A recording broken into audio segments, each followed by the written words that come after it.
Hey guys, Josh from Cardfight Empire here today, bringing you guys a brand new series that I'm going to be doing for the next couple of days. Actually, a How to Play Cardfight Vanguard series. So I know I've been getting a lot of questions from all my friends that play Magic, Yu-Gi-Oh, Pokemon, Force of Will, basically any other card game, or maybe you don't play Cardfight Vanguard at all and you want to start learning how to play. So I thought that would just be very helpful to make a how to play Vanguard tutorial for people to learn. And basically I'll be breaking down this video series into different segments, and I think every day this week I'll be releasing a video that digs a little deeper into how to play the game and the basics and stuff like that. So right here, to start off with, we have two of the Shadow Paladin trial deck that just came out. If you don't know what that is, don't worry about it. We'll talk about it. But it would basically be the most helpful to explain to someone new how to play the game using a trial deck, because it's what most people start off with. So basically I'm going to cut to another point of view where you guys can see the cards more closely, and then we'll get into explaining. Hey guys, I'm back with the second half of the video, where we'll actually begin talking about how to play. So let's start with, so I'm going to be using only one of the Shadow Paladin trial decks that I showed you guys to do this. I'm just going to take a few units out. So first, let's start with the unit types. So you have this kind,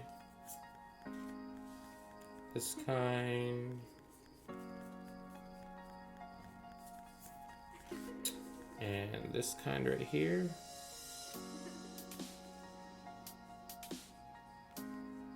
Awesome. So these are the basically every card in Vanguard is called a unit, and you know how you build your deck, how you put your units together will determine, along with how you play, will usually determine how you win the game. So basically there are three types of units, as you can see here. In the top left, you can see that it has a red banner. That is called a G unit.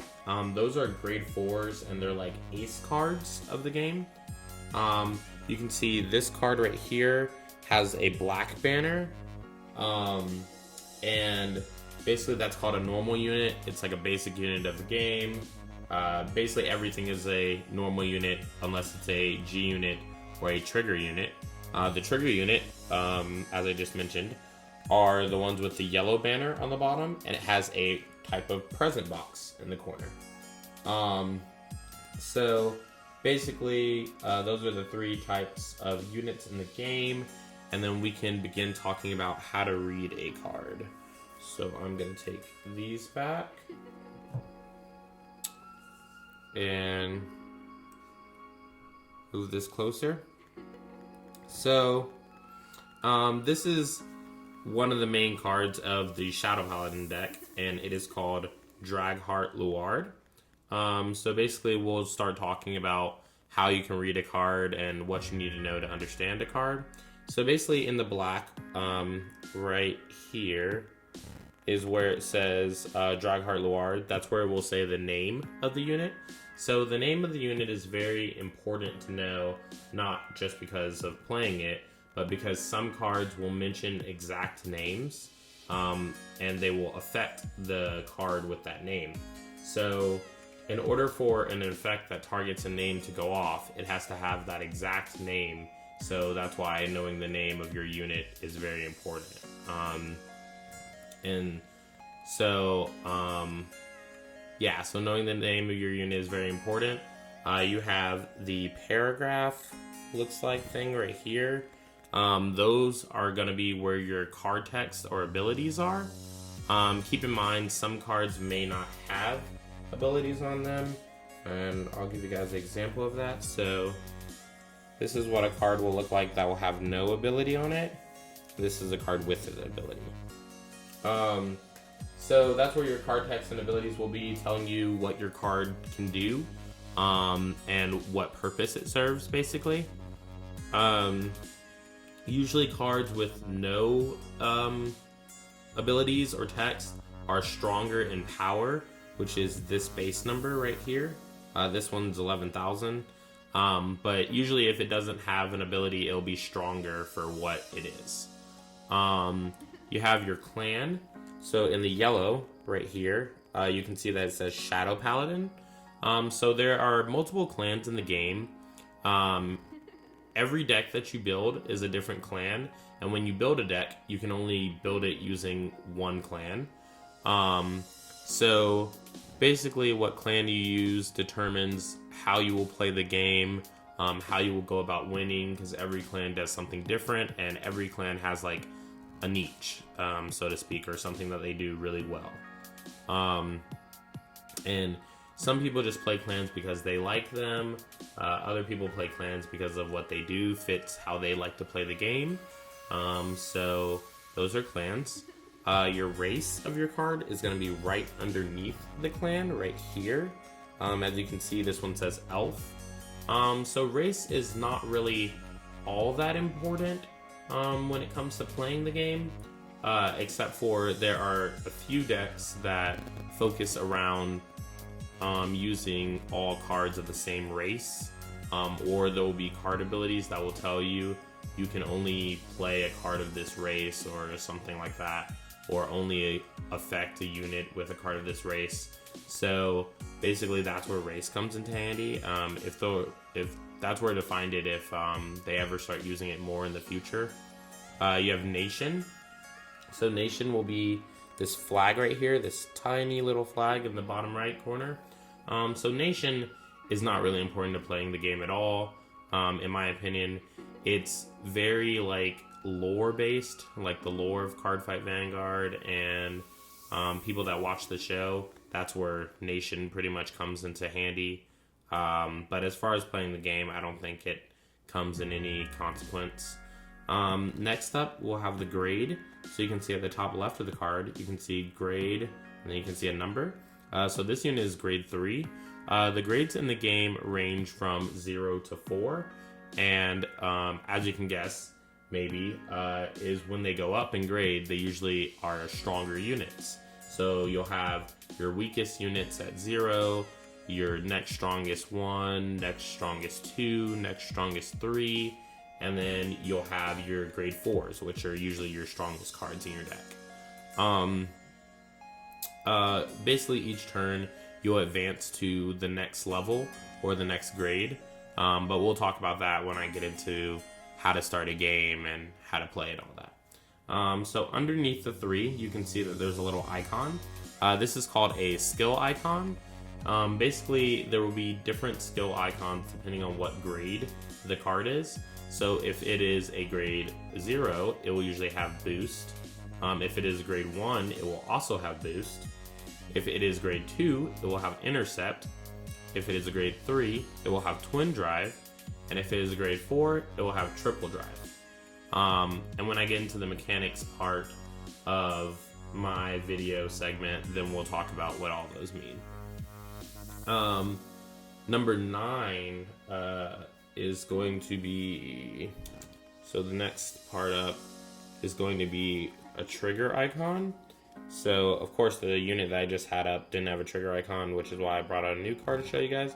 So this present box that I mentioned before, that's a trigger icon, and we'll talk about what that does later, but that's where that is. And there are 4 different types of triggers. They are heal trigger, stand trigger, crit trigger, and draw trigger. So this yellow one is a critical trigger.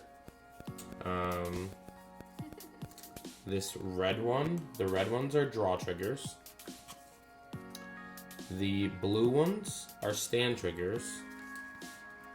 And then the green ones are heal triggers. So as you can see, those are the 4 different types of triggers in the game. They will have the present boxes in the corner, as I mentioned before. And then we'll get into those later. Move this back here. Next, you'll have the power of the card, which I mentioned before. This one being 11,000. So, as you, I don't know if you've seen the cards in this game. Vanguard basically works off the thousands. So you can see 5,000. This is one of the cards. Basically, all the powers will range from, I think, 3,000. I don't think there's any units less than 3,000 in the game, and I don't think there's any base base units that are higher than 13. Your strides are kind of like a different story because they combine the power of your grade 3 and your grade 4 when you go into grade 4. So basically when you will go into a grade 4, you'll place it over this, and since it says 15 plus, it'll get plus the 11, so this will be 26,000. Which is usually why strides, or grade 4s as they're called, are very powerful units to use in your deck. Power basically determines how strong you are against your opponent's units when you're attacking. So if you're an 11 attacking an 11, I know in Yu-Gi-Oh! When you attack same strength, nothing happens. But in Vanguard, when you attack same strength, you actually overpower them if you're the attacking one. So your power determines how strong you are against another unit and whether you will do damage or destroy that unit. You have the critical. So the critical is this yellow icon right here below the name with the 1 next to it. So a critical on a unit determines when it actually hits a Vanguard, or when it attacks a Vanguard and the attack succeeds, rather, how much damage it will do. So if the critical is 1, it will do 1 damage, critical 2, 2 damage, and so on and so forth. So basically the critical on the card just tells you how much damage that card does. Usually printed on the card, all the criticals are 1, but there are cards that their effects will give them extra criticals. So be aware for that. And then the last part of the card is shield value. So shield value will usually be located here in the middle of the left side of the card, but grade 3s don't have shield value. So here's a grade 0, so you can see that the shield value is right here. It is 10,000. So this happens when you're guarding in the game. So when you're actually, when it is actually your opponent's turn and you're guarding, you don't use this power for blocking, use this power. So let's say that I am, this is one of my units, Dragheart Luard, and then my opponent's attacking me for some number, and then I guard with this. What you do is you combine this and this. So basically I will be a 21,000 defense because it's 11,000 plus 10,000, 21,000. So that's it about how to read a card. Now we can talk a little about deck construction. So as a general rule, there are abilities in the game that affect deck construction. This is not one of them, but I'm just playing it back there. So there are abilities in the game that affect deck construction, and if there is any ability on any card that affects the deck construction rules, it actually overrides the rules that are in place right now. So for example, there is a rule that you can only play up to 4 of one card in a deck. Well, if you, here I'll bring out a new card as example. So this is 4 of the same card, right? So in Vanguard, the maximum of a card you can play in your deck is 4. So if this card had an ability in its card text that said, hey, you can run up to 16 of this card, then the rules don't apply to this card. And now you can run 16 of them in your deck. There are few cards in the game that have abilities like that, but just beware that is, it does exist. So you'll have, for the game, you'll have your main deck, and you'll have a G deck. So a G deck, if you've ever played Yu-Gi-Oh, is kind of like your extra deck. It will sit out to the side while you play the game, and basically will only be used once you're ready to go into your grade 4s, which is where they are kept in the G deck. So as another general rule, you'll have your main deck. Your main deck is where all your different cards will come from. Basically all your resources that you use in the game will start in your main deck and work their way to your hand, to your damage zone, to your drop zone, which is where cards go when they've been used, and anything like that. So basically the main deck construction rules is every main deck must have exactly 50 cards, no more, no less, exactly 50 cards. They can only contain cards that are normal units and trigger units. So remember, normal units are the ones with the black banner. Trigger units are the ones with the yellow banner and the present box on the corner.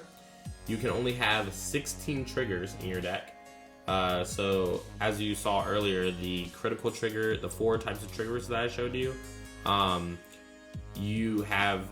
if you have 4 of each of those, then you have 16. You can only run 16 triggers, no more, no less. You can only have 4 heal triggers. So every other trigger, the yellow one, the red one, and the blue one, critical, draw, and stand, you can run up to 12 of those if you'd like. Or you can run really up to 16 of those. But that's if you're not running heal triggers. Heal triggers have a really good effect that allow you to heal damage and put you farther away from losing the game. So as such, you can only run 4 of them in your deck. The heal triggers, if you guys have forgotten, is this one with the green present box on the corner right here. The next one is you can only have 4 cards in your deck with the Sentinel ability. What the Sentinel ability is it is usually a grade 1 that has a really good defensive skill. So there are 2 types of defensive skills really that have Sentinel. One is called a Perfect Guard, and one is called a Quintet Wall. So a Perfect Guard, this is the one they give you in the trial deck. So a Perfect Guard basically says when you guard with it, you can discard a card, and basically what you're guarding cannot be hit at all. So it's better than blocking because your attack can actually be broken, like your guard can actually be broken through. But if you Perfect Guard the attack, no matter what, it can't hit you. Unless there are certain effects in the game that break Perfect Guards, but it's only one clan that does it. So, beware for that.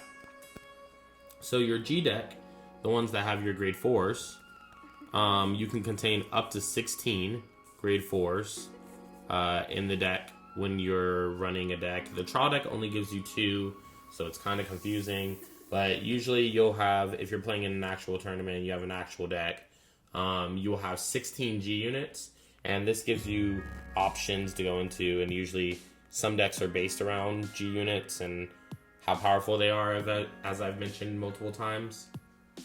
And the G deck can only contain cards that are, like I said, G units. Makes sense. So the next thing that I want to talk about is basically the regulations, fight formats. So you'll have the normal game that you'll play if you're looking to play competitive is there are ban lists. There is a ban list, sorry. A ban list in a card game is basically when a card is used too often or it is too good in the combination of other cards, almost making it unfair, and those cards get banned by the company that the game is made by. So I will definitely post a link in the description down below where you can find the ban list if you're interested in seeing that. And then that is the first segment of our video. So make sure to like, comment, subscribe. Comment down below if you have questions to ask me. I'll answer any question, and I usually see comments pretty quickly. Check out Wasteland Gaming as usual. I'll have their website link in the description below, along with a discount code that will allow you to get 10% off of anything that comes off of their site. Also check out Win Condition Games, also a pretty cool store. And with all that said, that will be the video for the first segment. Join me in the next part of How to Play Vanguard, and I'll catch you guys later. Bye.